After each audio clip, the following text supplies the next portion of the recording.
Keyingi she'riy san'atimiz bu risoli masal. Risol degani keltirish degani. Masal degani maqol degani. Demak, risoli masal bu maqol keltirish. Baytlarning ichida maqollar va matallarni keltirish aynan risoli masal deyiladi. Bunga misol tariqasida biz ko'rishimiz mumkin bo'lgan masalalar.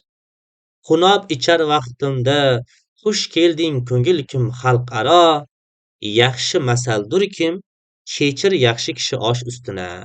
Ogahidan olingan. Tutur men ko'zki ko'rsam orazingni, ki derlar, oqqan ariqqa oqar suv. Lutfiy.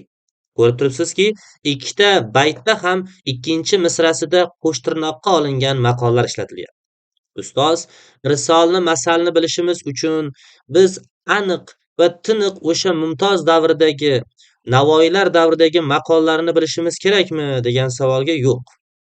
Ko'p holatlarda yaxshi masaldirkim, ki derlar, ayturlarki, ki degan bir jumlalar ishlaydi.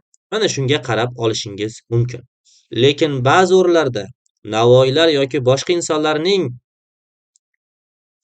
asarlarida, she'rlarida to'g'ridan-to'g'ri bir bayt maqol, ya'ni maqol to'g'ridan-to'g'ri bir baytga aylantirilgan.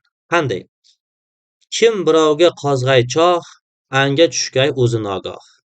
Mana shunday baytlar bor, ya'ni to'laqonli bir bayt maqol, ya'ni maqolni to'laqonli bir baytga aylantirilgan.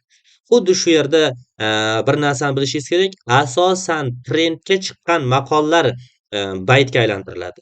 Lekin juda ham ko'p holatlarda, deyarli 90% o'rinlarida maqollar ikkinchi misrada va qo'shtirnoqqa olingan holatda ishlaydi.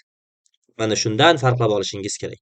Va husni ta'lil, tamsil va risoli masallarni bilishingiz uchun tabdilni yaxshi bilishingiz kerak bo'ladi.